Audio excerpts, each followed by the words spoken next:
Good evening, Happy New Year, and welcome to the first meeting of the Xenia City Council for 2015. We will begin our regular session here momentarily. First, we are going to have an invocation by Mr. Andy Spencer from First Church of Christ, followed by the Pledge of Allegiance, led by Councilman Lauterbach. If you would join me in rising for the prayer and pledge, please. Dear Father, I pray that you'll give wisdom in this council meeting throughout the year and all the other meetings and the work that goes on to make this city a wonderful place. I pray that you'll give these people not only wisdom, but give them choices and help them to choose the best choices, not just for us for the now, but for our future generations as well. We thank you for what this time of the year represents. Pray for safety for those in the cold that this time of year represents. We also are thankful for January, named after that mythical god Janus, who's facing both directions. Help us to look back, to learn from our mistakes, and to be thankful for what you've done for us. Help us to look forward and to do all that we can to make this the best place possible. We're thankful again for not only those that serve here, but for the many public servants, the policemen and the firemen and the teachers and everybody that makes this a wonderful place, those that work on our roads. Bless them as they continue to serve people. In Jesus' name, amen. Amen. Amen. I pledge allegiance to the flag of the United States of America and to the republic for which it stands, one nation, under God, indivisible, with liberty and justice for all.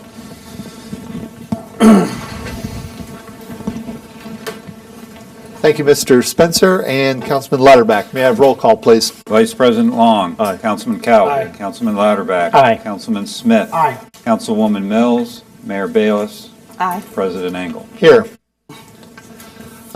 Before we move on to our next item, could I have a motion, please, to excuse Councilwoman Mills as she is home with a family situation? I'll make that motion. Thank you very much. Motion by Councilman Smith. Second, please. Second. Second by the mayor. Any discussion or question on the motion, please? Seeing none, roll call. Vice President Long. Aye. Councilman Cowley. Aye. Councilman Lauterbach. Aye. Councilman Smith. Aye. Mayor Bayless. Aye. President Engel. Aye. Motion carried. Thank you. Now we will move to reorganization of council, and I will give up my chair to the mayor to run the meeting.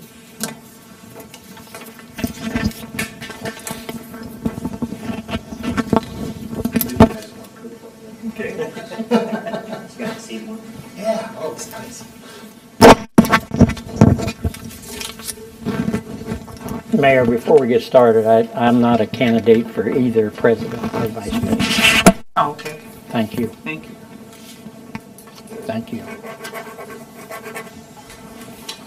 Okay, you have before you the ballot for president. So just mark one, please.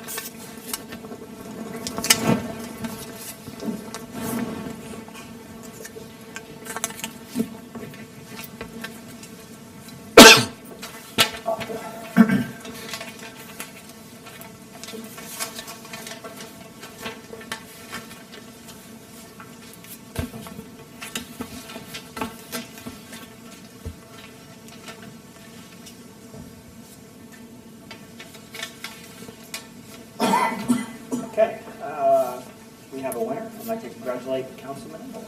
Thank you. Okay, Councilman Engel has been elected as president. Yeah. Congratulations. You want your seat back now? No, you need to do something Okay. else first. And this seat's so nice, I'm going to take the coat with me. Thank you. Next will be for vice president.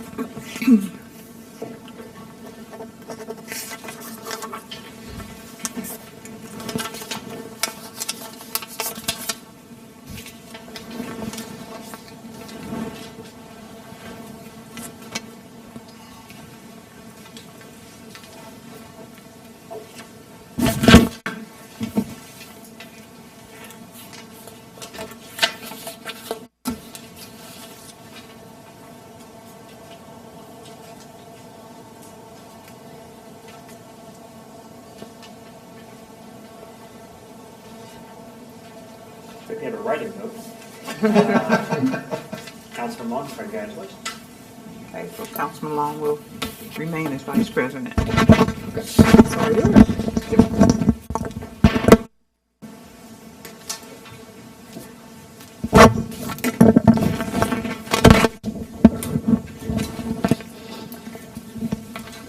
Okay, may I have a motion, please, for approval of minutes, December 16th, 2014?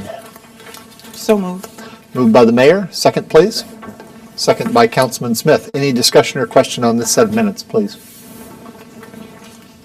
Seeing none, roll call. Vice President Long. Aye. Councilman Kaut. Aye. Councilman Lauterbach. Aye. Councilman Smith. Aye. Mayor Bailiff. Aye. President Engel. Aye. Motion carried. Now a motion, please, for the December 29th regular session minutes. So moved, Mr. President. Moved by Councilman Kaut. Second, please.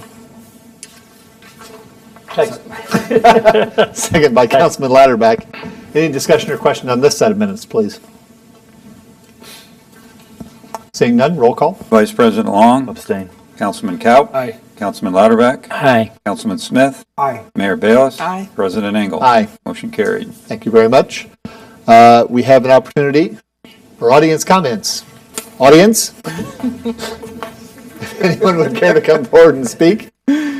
And for you in the home, there's only one person in the audience, so I'm looking right at him, hoping to persuade him to come.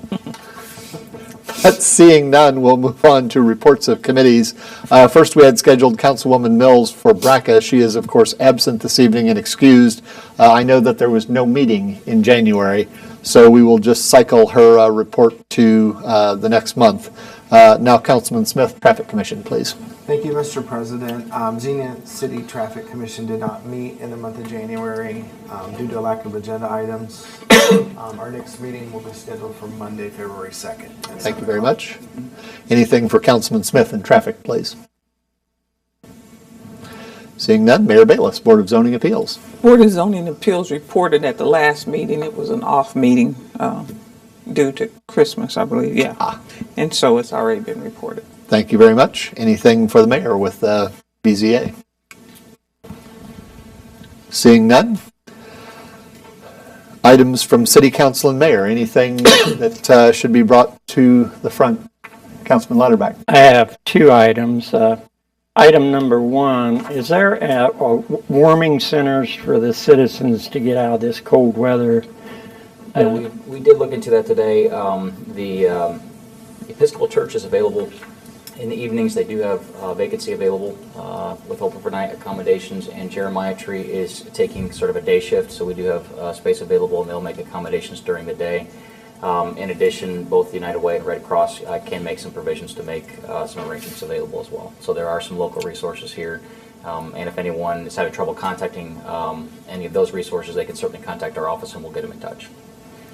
Also, I'd like to add, I talked to United Way today. If you call 211, they will make accommodations for anybody in the Miami Valley area. So, thank you. Next item, last council meeting, I requested our appointed officials to look in putting the City Hall project on the ballot. And I would just like to read just thanks for the timely response from our law director. But I'll just read you partially what the email says. It first says, question presented. May a municipality place an advisory question on the ballot to be decided by voters. For example, may municipality or other public entity place questions as, should the city build a new facility on the ballot to be decided by voters? The brief answer is yes. An advisory question for a public entity may be placed on the ballot to gauge the attitude of the public in regards to decisions before the municipality. Advisory questions are intended to serve as a test to help a governing body estimate the appeal of a proposed piece of legislation or action. The outcome of an advisory question is not binding. Also, the highest Supreme Court gives charter municipalities, which Xenia is, the right to place advisory questions before the voter. However, the outcome is non-binding upon the municipal body. After receiving this, and it's been my wish from day one that the citizens, the taxpayers, have a say in the new City Hall project, I would like to make a motion that this council, we have till February 4th to put it on the ballot. I would like to make a motion that this council put this advisory issue on the May ballot. I have a motion before the body to put an item on the ballot. Do I have a second? Second, Mr. President. I have a motion and a second. Is there any discussion on this item, please? Mr. Vice President. The opinion from the law department gives no details on the procedure or cost. I would like to see that before I would cast a vote for this. I think without doing that, I would also like to see a plan of how we plan to inform the public about this motion. I would rather see us hold information sessions on the City Hall project. I think it's extremely irresponsible to ask voters to do this council's job without presenting them with the information that they need to make that informed decision. Thank you. Mr. President. Yes, Mr. Freeman. Excuse me, I can speak a little bit. We did look at timeline and cost. There are 3 potential election cycles this year. Councilman Lauterbach is correct. There is a May 5th election cycle. The deadline for which having the item approved for the ballot would be February 4th. The next opportunity would be August 5th with a May 6th deadline. That is a potential election, and that is not yet set. And then you have the general election on November 3rd, deadline for which would be August 5th. In general, there's a cost of about $1,000 per precinct to place an item on the ballot. The city of Xenia has 24 precincts, so we have about a $24,000, slightly less cost. We do have some dollars budgeted, as we do on an annual basis, for that expense. However, we generally anticipate some type of an issue to be on the ballot in November, so that's kind of what those dollars were anticipated for. So my guess is if just so you understand, if we were to do an item on the May ballot, we would probably by the end of the year have to appropriate some additional dollars to cover the November, but there are dollars available there. Councilman. I also checked with the Board of Elections. It's probably a likelihood that the Xenia schools is going to have a renewal levy in May. If that would be the case, that would cut the cost. $24,000 would be the worst case scenario according to the Board of Elections. If the schools put a levy on the ballot, that would cut that cost in half, which would be $12,000. But let me make a statement to the public. We have spent $350,000 of the taxpayers' money with app architecture to explore this possibility. And I don't know how anybody can question, how anybody could even remotely consider a cost of $12,000. This is the most important project the city of Xenia has ever done. And if we're going to nitpick over the cost of an election after spending $350,000 to explore this opportunity, I think that is irresponsible. I've got 25,000 bosses in the city of Xenia that put me here, and I've always lived by what they say. If they come back, if we put it on the ballot and they say we want a new city hall, I'll be right in line with them. But I think this issue, this very, very, very important issue, I think the taxpayers should have an opportunity to vote on this, and if the law director can, I think this is only for a charter city, if I'm not correct, and this is something fairly new as far as the advisory. Yeah, so this is a great opportunity to let the citizens decide. Thank you. It's not constitutional. It's created by the Ohio Supreme Court. Mm-hmm. Thank you. Other comments, please?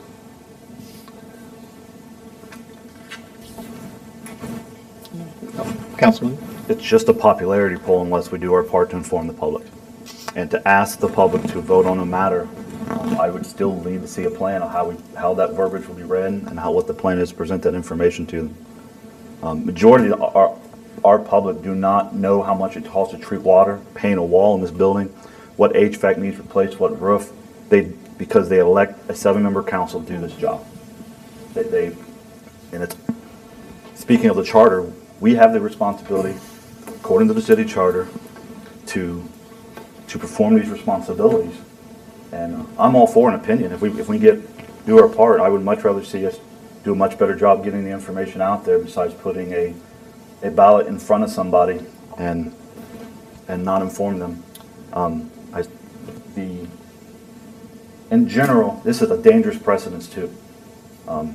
If Councilman Louderback is that set against this project, he says there's no need for it, but the majority of the voters can sway him.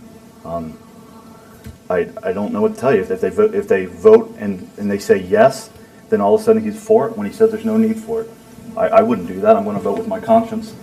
If they vote no on this as a matter of an opinion, and we proceed as a city anyways because of we think that's the best interest, that's a precedent. That's a precedent that we're setting when someone disagrees with this council and we take the matters to the voters. Because we could do this for anything.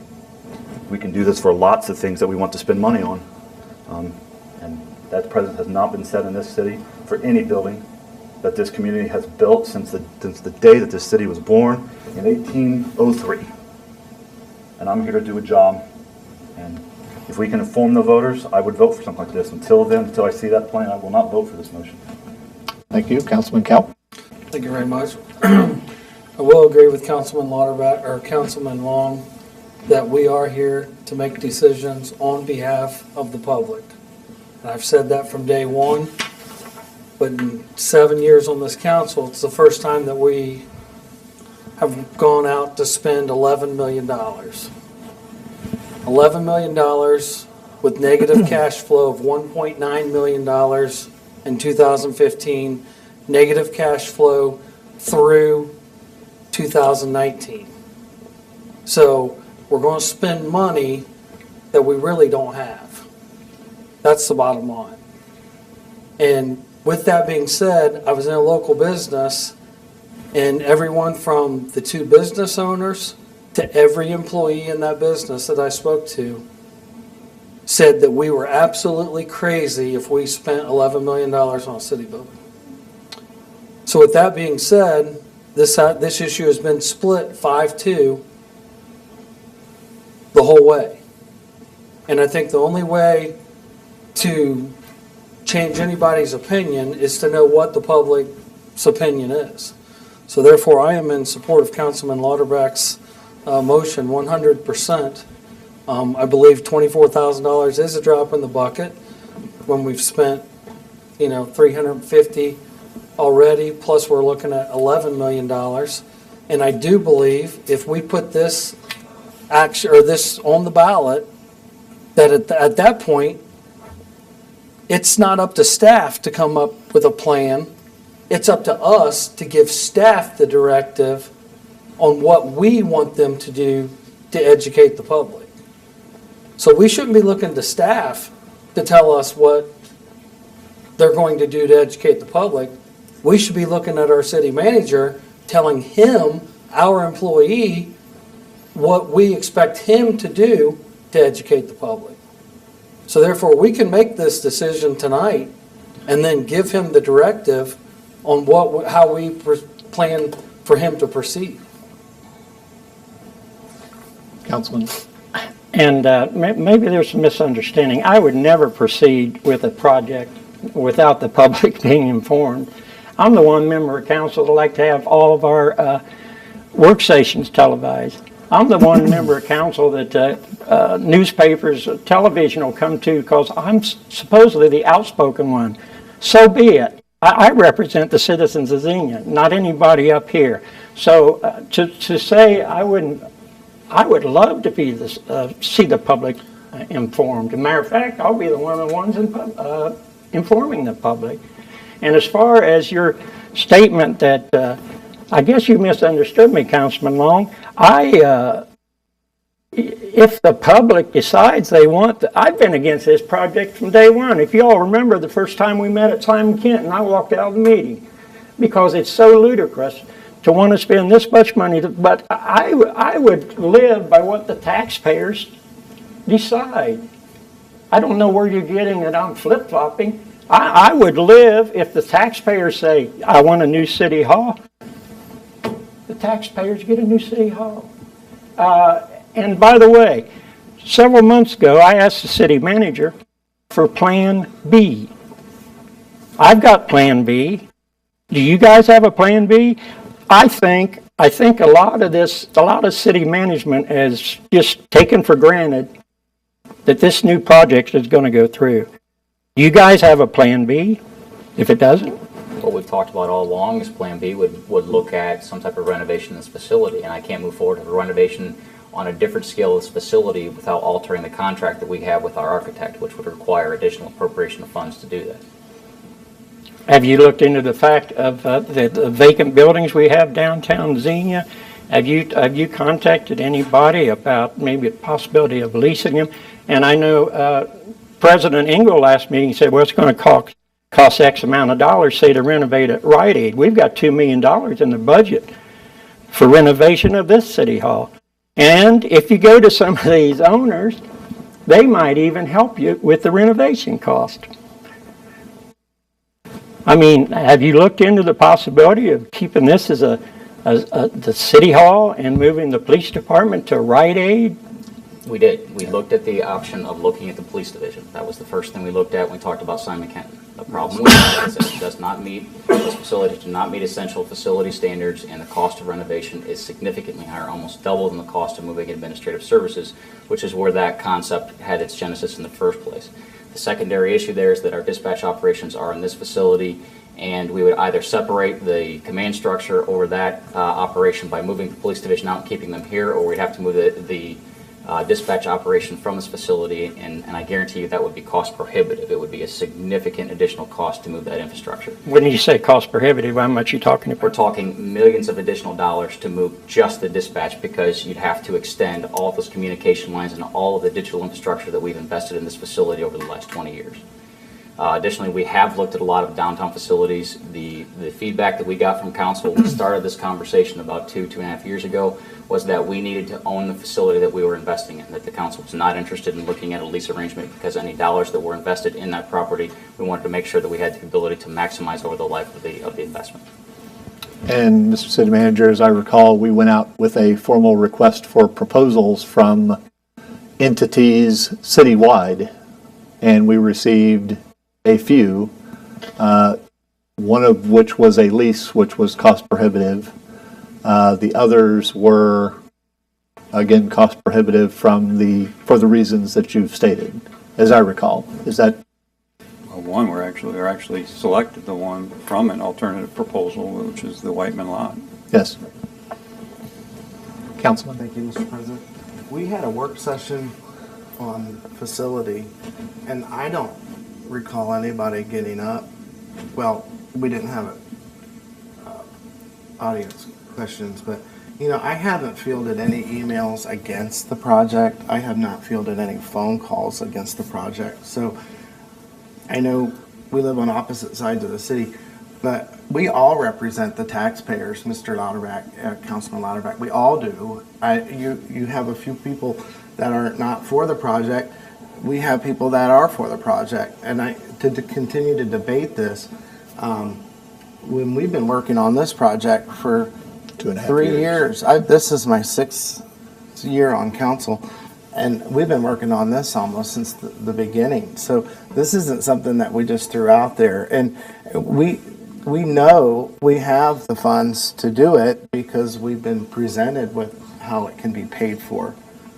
So it's not like it's going to bankrupt us to do this project when we can allocate the right funds to do the job. And we've looked at how to do this, and this renovating this facility into a police department and building a new city office was our best and most viable way to do that. So it's not just for a new city hall, it's also for an updated police department that it's serving the community. Thank you. Thank you. Mayor. And I tend to agree. I still go back to what Councilman Long has said about we are elected to do the job. And I just can't imagine to educate the community, the citizens, on what we have learned during this almost 3-year period. How can we educate them and bring them up to date on where we are and what we've been through and all the research that has been done? And I just think that's an almost impossible task for them to get a full picture of what we're really talking about. And so I just don't think that can happen. And someone mentioned that we're asking businesses to come to Xenia, to invest in Xenia. The project in Town Square is $8 million project. How much is that project? Amen. And then we're not willing to do what we can for City Hall and to be an attraction and to be a mainstay in Xenia. And I think all of that's important. And I listen to what citizens say and really haven't heard anybody just say they, wouldn't want it.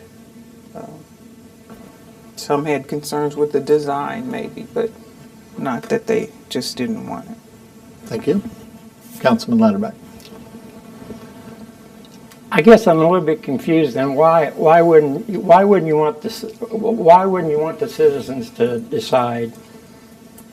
Why wouldn't you? I mean, we're at a public meeting. This is being televised.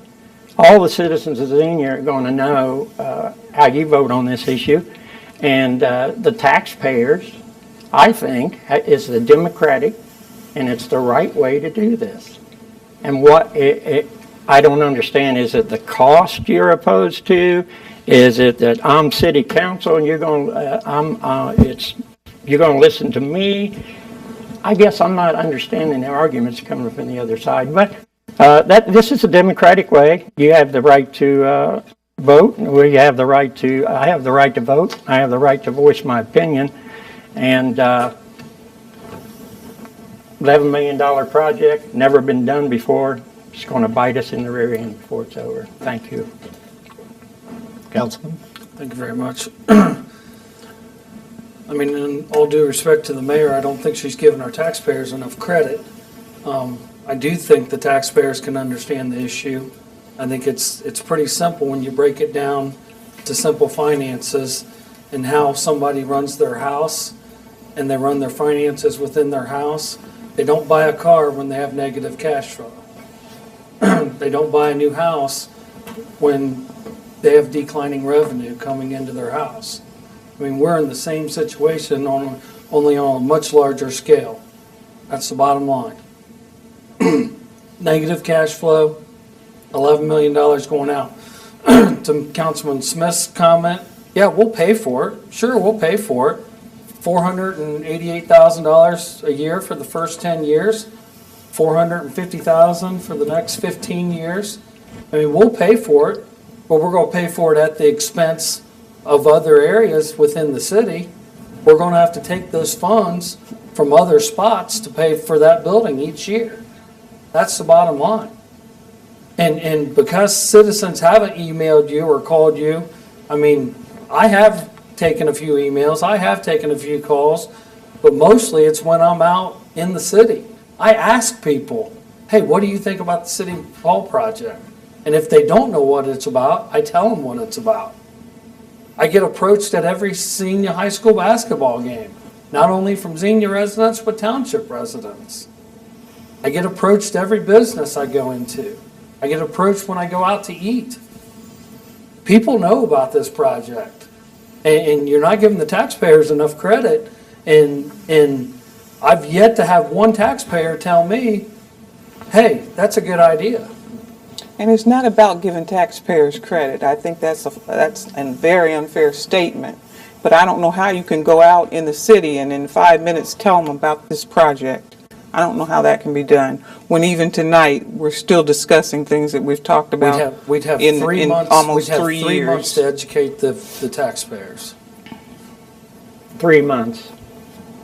We could. Other comments, please. Mr. Vice President. Councilman Louder, you've been on this council for 7 years. In that 7 years, this city has spent $245 million. And not once have we ever took an action to the voters to ask them to, no matter if it's 11 or 10 or 12, it wasn't even an idea on the table until the majority of the council was voting against you. If you can The council voting against me? Is this personal? What do you mean by that statement? That was a misspoke on my part. And $245 million, have we ever had an $11 million project? Have we ever had a project that expensive, Councilman? You do have the floor. Thank you. Mr. Baker, are we in the negative cash flow this year?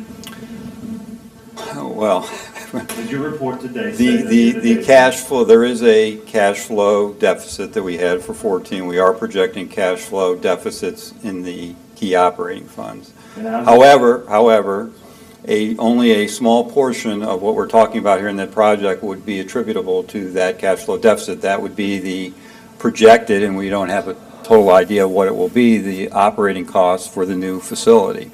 There'll be some savings that would offset that with regard to bringing probation into this building. So we would have a small additional operating cost that is part of what we're talking about with regard to the projected deficits. Now, as you know, the city management has brought to the council some recommendations to address the deficits on into the future.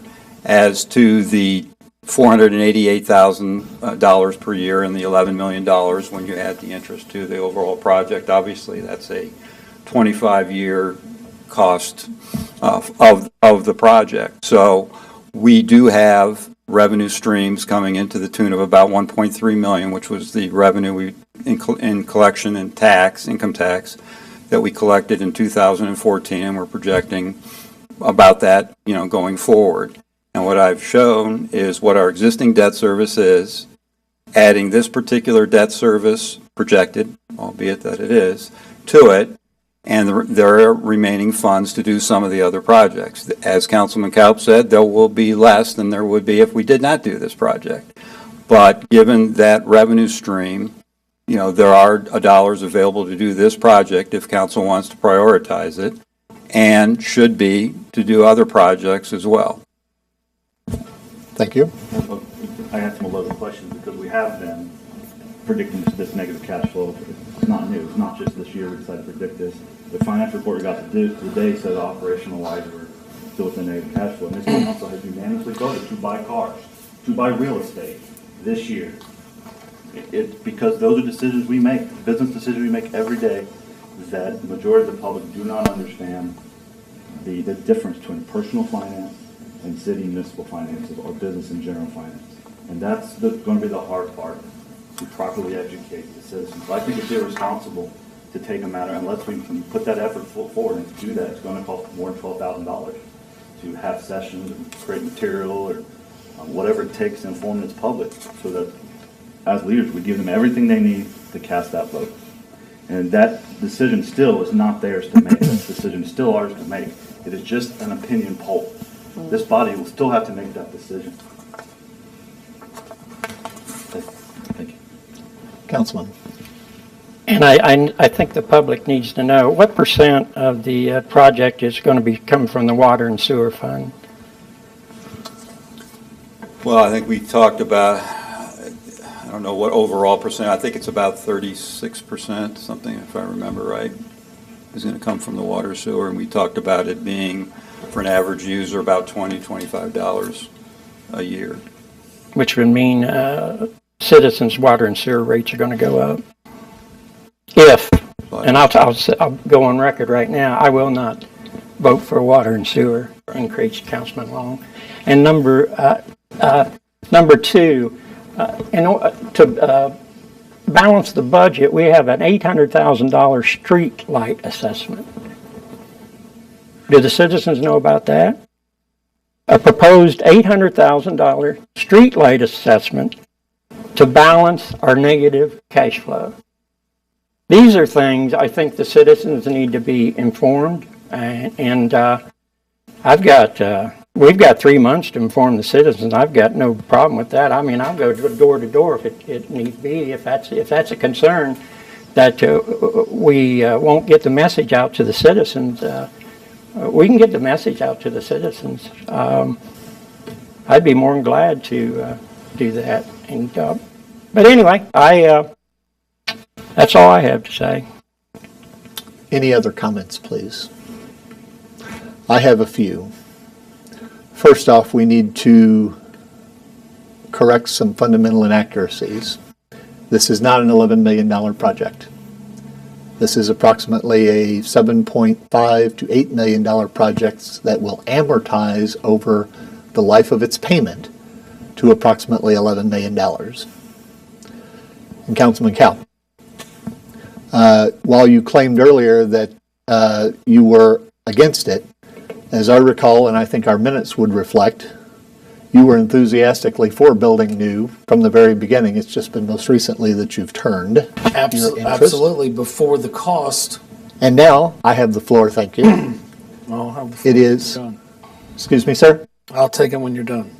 We are closing out the comments afterwards, as we are not going to extend this discussion for Why the not? entire evening. We're here for a meeting. What's your hurry to close out a meeting? Councilman, you are borderline.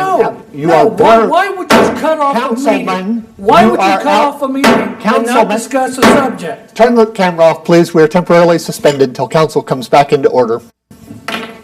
Thank you. We have come back into order for the evening. I have no other comments to make at this point in time. Several of council have indicated that they would like to make additional comments. They may do so at the close of the council session during our reading of communications and discussion, in the interests of keeping our business meeting moving.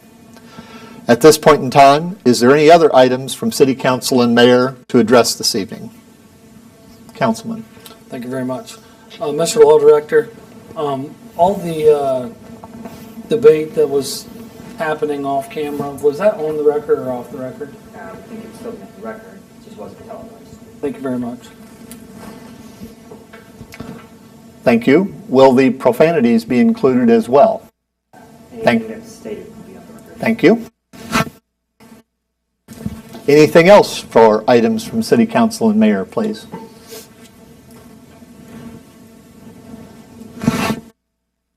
Thank you. Reports of city offices. Mr. City Manager. Thank you, Mr. President. It's my great pleasure to have no agenda items this evening. However, I did place at each of your places this evening 2 documents. One, and I apologize it was a little late, our State of the City Address for 2014. We are in the process of planning an event, and you'll all be receiving an invitation to have a public discussion, basically about the state of the city and many of the positive things that are going on in the city of Xenia. So we are looking at a February 5th date. We're looking at the Toward Independence facility. In general, it's going to be a by invitation only event because we have a fairly limited space there, but we are in the process of generating that invite list, and we'll be including other community leaders such as the Board of Education and some others. And again, we want to take an opportunity to talk about a lot of the positive things that are happening in this community, to highlight and identify and lift up some of the specific volunteers who have done some great works in 2014, some businesses locally who are doing some great things. So again, our invitation will be coming out to council, and we look forward to that as being hopefully an annual event where we can come together and celebrate the community. Second, I know there was some discussion at the last council meeting with regard to some trees that were removed along progress. I did provide for you this evening. This is a copy of a working policy, administrative policy that we've had for a couple of years. It was developed with the Tree Commission. It probably needs some updating, and I know one specific thing that's not listed in this policy that the Assistant City Manager and I had actually talked about several weeks ago was trying to initiate a process of more assertive communication with any homeowners who might have a tree in their tree lawn that would be removed, so that we can just advise them ahead of time in the future. We acknowledge that's a good customer service thing to do, and so that'll be something that we add to our protocol for any trees that we are planning in advance to remove. Now again, there may still be circumstances where on an emergent basis after a storm, or we identify a problem with a tree that is a city liability, that we may need to remove emergently, that we may not be able to contact folks. But in general, our policy moving forward will certainly be to try to communicate to those residents. The policy that we've provided for you basically just kind of outlines overall the procedures that we are utilizing for our what we call urban forestry management.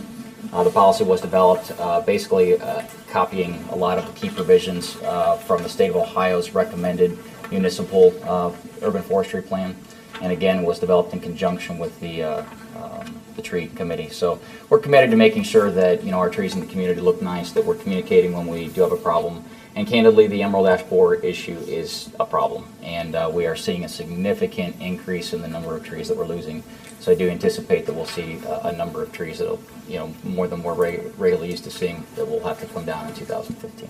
So again, just want to provide that to you. If you have any questions, let me know. If you have any suggestions on some things that maybe we could look at differently with that policy, we'll certainly take that into consideration. And otherwise, just wanted to report that we had a couple of minor incidents in our recent trees on the brain, street treatment processes, but overall I think things have gone fairly well, and folks should expect we may have some issues with water main breaks as we get into the season where we have these are really low temperatures and then rapid temperature fluctuations. So as always, public service will try to be on top of that. Other than that, I have nothing this evening. Thank you very much. There is a motion and a second on the floor. I was just thinking of that, actually. We have a motion to essentially put an item on the docket for election, and we have a second for that. That's correct.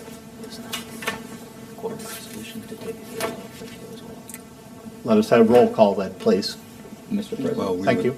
Yeah, we would probably need to put some legislation together, but I think this would at least direct us to Right, just as- develop the. Just a direction. Right, just as a clarification, that this would direct us to put that legislation, to prepare a resolution. That resolution would have to be passed as an emergency in order to be able to be on the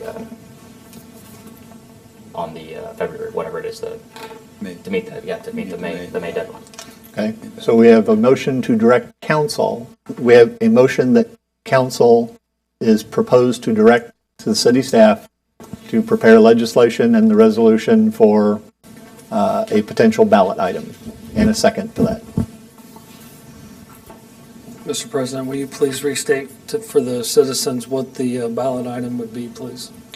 The ballot item, let me go back and grab It would be for an advisory opinion advisory opinion. as to whether council should go forward or whether the city should construct a new city hall. Essentially, it's an advisory opinion as to whether the city should construct a new city hall. Renovated, Sure, This Michael. vote- and a renovated police building. This vote tonight is simply whether council is directing the appointed officials to put the necessary language together to bring back to council to put that issue on the ballot. Thank you. Mr. Law Director, where is the renovation of this? It would be in the same. I mean, that's up to you. If you want the same, I just wanted understood that that would include the renovation. okay, but so it would include both the construction of a new city hall building and the renovation of this building. Thank you. Thank you. May I have roll call, please? Vice President Long. No. Councilman Kaup. Aye. Councilman Lauterbach. Aye.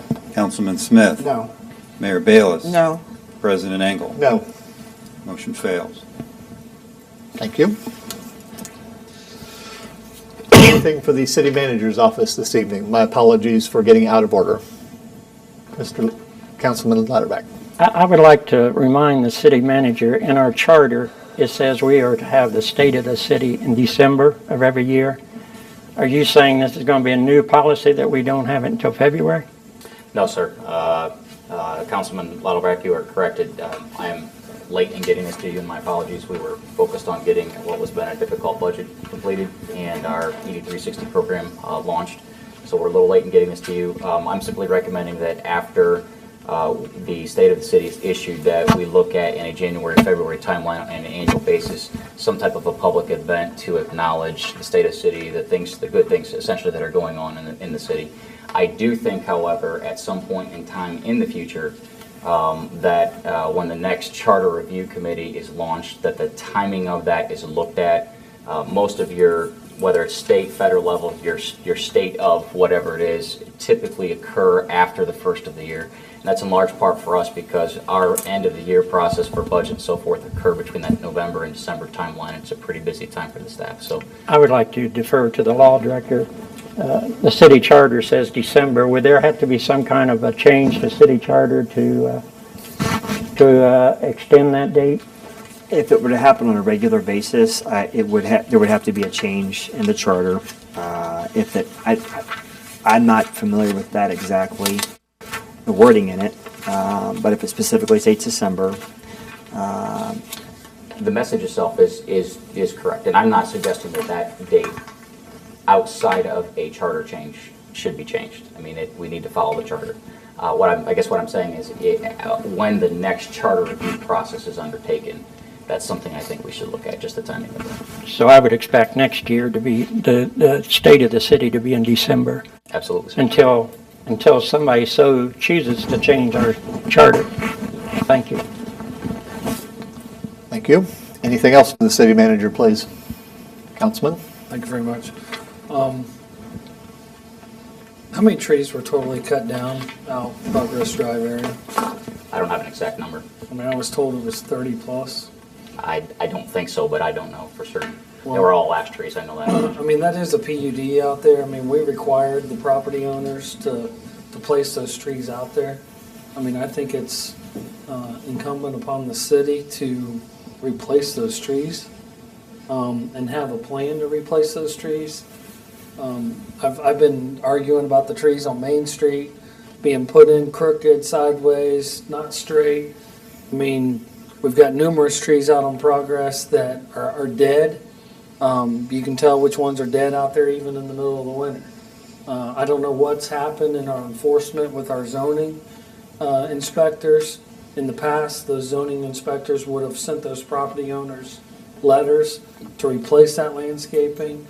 I know Green Memorial Urgent Care out there cut down numerous trees, and we never required them to replace their landscaping. So I have serious concerns that, you know, we put all these flower beds in and shrubbery and trees, and then we, you know, a couple of years down the road, we cut it down, tear it out, and we never replace it. I mean, you know, we are trying to beautify the city. We are trying to sell the city. And part of selling the city is the image of the city and the appearance of the city. So, you know, unless we have a good game plan on replacing trees, I mean, you know, that needs to be thought of before we go. I understand this situation, they had a disease. Well, then that's exactly the problem. Because So- all of those trees, pursuant to a Supreme Court decision out of Toledo 3, 4, 5 years ago, all those trees in that right-of-way are the liability of the city. So if there are damages to other private property as a result, we're not indemnified necessarily of that because of our municipal status. So we need to stay ahead of that, particularly with the ash trees. So what happens with every tree on King Street that hangs over top of the street? Absolutely. We should be in the process of looking at how we remove those trees and replace them. However, we have to, as we look at the pros and cons of any tree removal, particularly in the historic part of the city, where you have trees that we would consider historic, the pros and cons of keeping trees versus removing them. In general, we try not to remove a tree unless it's posing an imminent public safety issue, unless it's posing an imminent property issue with the homeowner, or unless it has created such devastation with respect to the infrastructure around it, i.e. curb, sidewalk, street, water, sewer. So in an area like that, you know, we've had abundant conversations with the tree committee, and in general, when we would look at an area like that, before we would take any of those trees down, we would engage in a discussion with them, and with our arborist and with their arborist, and have a discussion about the pros and cons of it. The case out of Progress, those were all ash trees. It's a very common practice back in the early to mid, throughout the 1990s to plant those trees like that. I know my sister-in-law lived in a subdivision in Columbus. Every tree that they planted the tree along was an ash tree. They had to come in and cut the entire subdivision down. So again, those were some mistakes from the past. What we've been doing, what this policy that we've had for a couple of years really looks at is we have to have a plan to deal with this problem. And it's not just the emerald ash borer, there's the Asian longhorn beetle, and you have a new infestation that's affecting maple trees. So we potentially do have some real issues coming down the pike here. So what we're saying is we'll replace those trees, but it's probably not going to be a one-for-one basis, and it may not be exactly where the other tree was. and in part because we don't want to create a new problem planting another tree in the right-of-way. What we're going to look to do is try to have cooperation with homeowners and plant more of those trees a little back further away from the road. Not a progress, I agree it's an aesthetic issue. I think we need to look at something in terms of replacement. I don't know that we'd replace the same number of trees in the same way, but it'll be a number of trees of varying species on a location that won't create a line of sight issue or a issue with our infrastructure. When can we expect a plan back and some budget numbers as far as what that's going to cost? We already budget on an annual basis about usually between $10,000 to $20,000 within a couple of different funds depending on location for trees. This isn't typically something we would bring back to council for a plan. I mean, if it's something that council wants some feedback on, we can certainly do that. This time of year, obviously, given the conditions, we wouldn't plant trees. Typically, the two windows of opportunity are real early spring or late fall for planting trees. This is something we'd probably look at early spring given the location. Thank you. Good discussion, Mr. City Manager. I believe that, as I discussed with you a little bit earlier in the week, I think a step backwards looking at the overall policy of the city with respect to what you observe in the more recent legislation where the city gains substantial liability. If we are to look back and discuss some policy issues that should come back to council, I would think a look by you and your staff at whether or not there is advisability in planting trees in right-of-ways in cities, in the city's liability areas, is probably the policy issue that I would personally like to see addressed. Anything else for the city manager, please? Seeing none, Mr. Finance Director. Thank you, Mr. President. One item this evening, the schedule of bills in the amount of $177,976.56. Thank you. May I have a motion, please, to pay this evening's bills? So moved, Mr. President. Moved by Councilman Smith. Second, please. Second. Second by the mayor. Any discussion on the bills, please? Seeing none, roll call, please. Vice President Long. Aye. Councilman Kaup. Aye. Councilman Lauterbach. Aye. Councilman Smith. Aye. Mayor Bayless. Aye. President Engel. Aye. One brief announcement. I'd like to mention that the city's received a Certificate of Excellence in Financial Reporting from the Government Finance Officers Association on our 2013 annual financial report. And I'd like to thank my former assistant and current assistant city manager, Ryan Duke, for all his hard work on the project, all of city staff who provide a lot of input to get that report to happen, and council for your continued support of the program. Thank Thank you very much. 31st consecutive year. Excellent. My congratulations. Thank you. Anything else for the finance director, please? Seeing none, Mr. Law Director. Thank you, Mr. President. One item this evening, second reading of a resolution authorizing the advance payment of taxes from the February and August settlements from the Greene County Auditor for the calendar year 2015, originally introduced by Councilman Lauterbach. So moved. Move for passage. Second, please. Second. Second by Councilman Kaup. Any discussion or question on the motion, please? Seeing none, roll call, please. Vice President Long. Aye. Councilman Kaup. Aye. Councilman Lauterbach. Aye. Councilman Smith. Aye. Mayor Bayless. Aye. President Engel. Aye. Motion carried. Thank you. Anything to update from our summary of action items, Mr. City Manager? Nothing at this time, I believe, that needs to be updated. Thank you. Reading of communications and discussion. Councilman Smith. Thank you, Mr. President. Just again, wish everyone a happy new year. Just to be careful outside of the bitter cold. Do the best you can with your sidewalks, and remember those pets that are outside, and bundle the kids up for school when they go back finally, hopefully soon. Just a note to thank you and Councilman Long for serving again this year. Thank you. Councilman Kaup. Thank you very much. I'd just like to clarify some things for the public as far as the new city building project goes. It was stated that Councilman Lauterbach and I were misinforming the public on the true cost of the building. The actual build cost to the city would be approximately $8 million.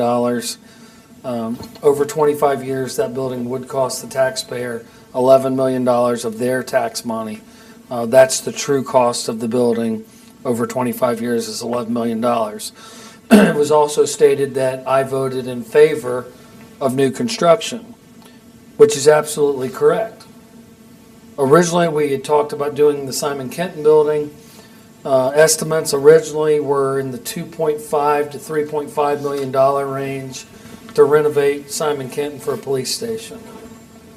I've been on record since day one stating that the Simon Kenton building was a money pit and that I would not support anything to do with the Simon Kenton building as far as the city goes.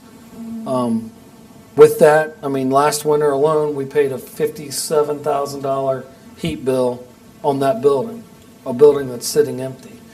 So that building's still costing us money.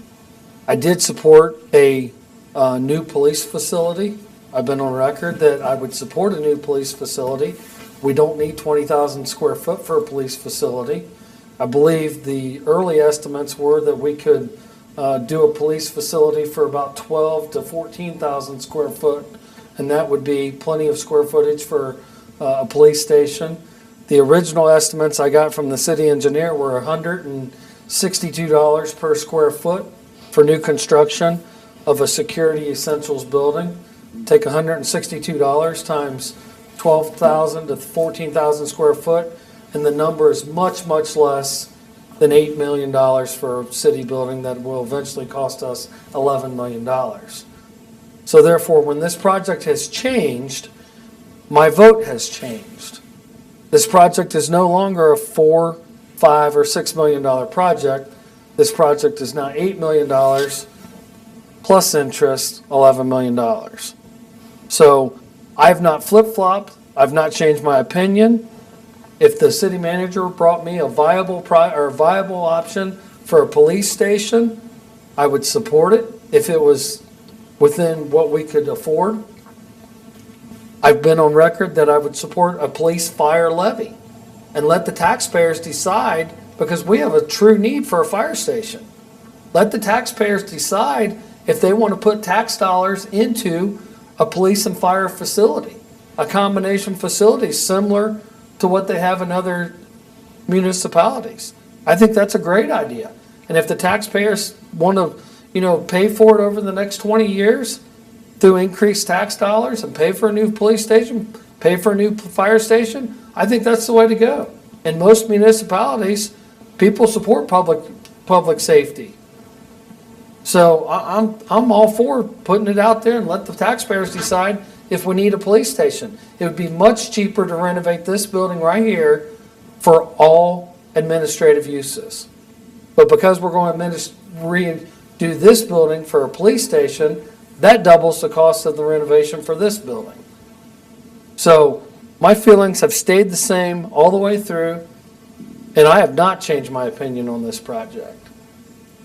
And that is my opinion, and I was in favor of letting the taxpayers at least give us an opinion on whether or not we should move forward with this project, but that went down. So you know what? I'm going to move on, and I'm going to continue to educate the taxpayers on this project. Thank you very much. Councilman Lauterbach. Thank you, Mr. President. And I also, for the record, would like to, I've been on the record several times, but evidently some people have amnesia. For the record, I understand this, over 25 years finance, this is going to be an $11 million project. As Councilman Kaup said, we're well aware of the cost of a new city hall, the cost of renovation. So for the record, again, if you go back and check my previous statements, I haven't changed my, it's $11 million. It's going to cost you, the taxpayer, $11 million over 25 years. That's the bottom line. I've had some proposals opposite from Councilman Kaup. It's not my job to negotiate with other real estate brokers, but I'm very confident we could get the Rite Aid, 12,000 square feet, for $5,000 a square foot. 5,000 times a square foot is $6,000 a month. Times 12 is $72,000 a year. Over 25 years, that's what, $1.2 don't have my calculator, 1.6 million, much cheaper. And besides that, it's a win-win situation. We're filling up some of our empty downtown buildings. And that we've got $2 million in the budget to do the renovations for a police department. And I would say if you ask the owner of the shopping center over there, he would even kick in quite a bit of money. You might be surprised. So that's an option. We could move the police department over there, use this as a city hall. I'm not ashamed of this city hall. This is a great city hall. And a new city hall is not going to bring people to Xenia. Don't let people, they're not going to drive downtown Xenia, say, a CEO of a company say, hey, look at that city hall. I'm going to bring my business to Xenia. No, it's not going to happen. So don't let people trick you into thinking that.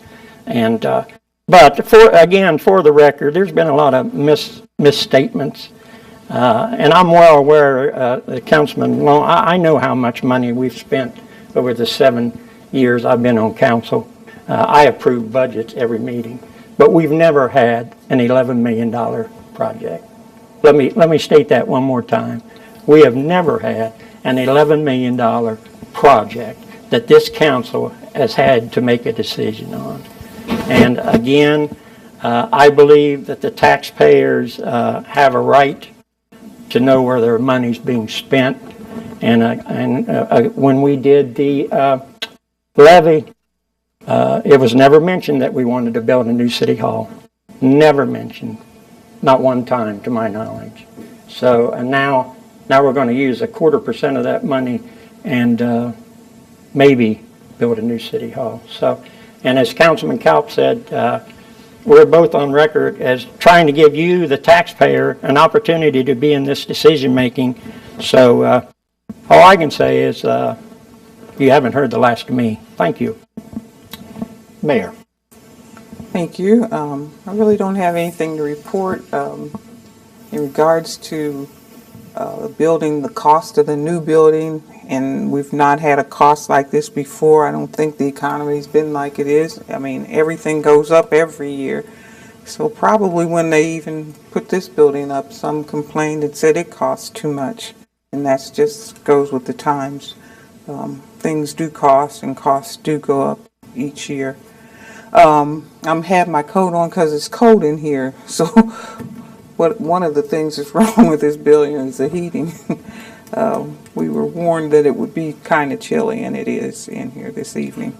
But I do want to congratulate the Finance Department and your staff for the excellent job that you continue to do. This being your 31st consecutive year, that certainly means a lot. Congratulations, and to our new re-elected President and Vice President, congratulate you as well. And to everybody, wish you a Happy New Year. Thank you. Mr. Vice President. No, thank you. And I too want to congratulate the Finance Department for their continued success. Also continue to lift up Councilwoman Mills and her husband David and their loss of their family member there. We get elected to make these tough decisions, and over the next 25 years, if this project does or does not go, I hope it does, but this city will see $850 million come in and out of our hands. And as any business would know, investing 1% of that into your infrastructure and into your future, for most businesses, even government, is a wise investment. So I look forward to getting those construction numbers back, and hope everyone stays warm the remainder of this week and gets through this Thank you. Thank you. And as for me, I've already congratulated the Finance Department, but would again congratulate the Finance Department and really the entirety of the city staff through this particular start of winter season. I know that the Public Service Department's been out. I know the Police Department, Fire Department have been out doing important things, keeping the citizens safe. As we've talked about before, and as was mentioned, that citizens are almost always supportive of their public service. I would suggest to all of you out there listening, the only reason you have a city administrative staff, which includes police, fire, streets, sewers, etc., is to keep you safe. Yes, there are parts of it that perform administrative tasks, but the entire purpose of a city administration is the protection and well-keeping of its citizens. And I would suggest to you that our city administrative staff, public service workers, and safety staff do an outstanding job for you. Absolutely outstanding. And I would wholeheartedly concur with my vice president's comments that in a small investment over a large time frame of 1% to 2% investment in your infrastructure after having gone this many years without is a good investment, and I am supportive. If there's nothing else, I would ask for a motion to adjourn, please. So moved. Moved by the vice president. Second, please. Second. Second by the mayor. Discussion or question on the motion, please. Roll call. Vice President Long. Aye. Councilman Kaup. Aye. Councilman Lauterbach. Councilman Smith. Aye. Mayor Bayless. Aye. President Engel. Aye. Motion carried. Thank you.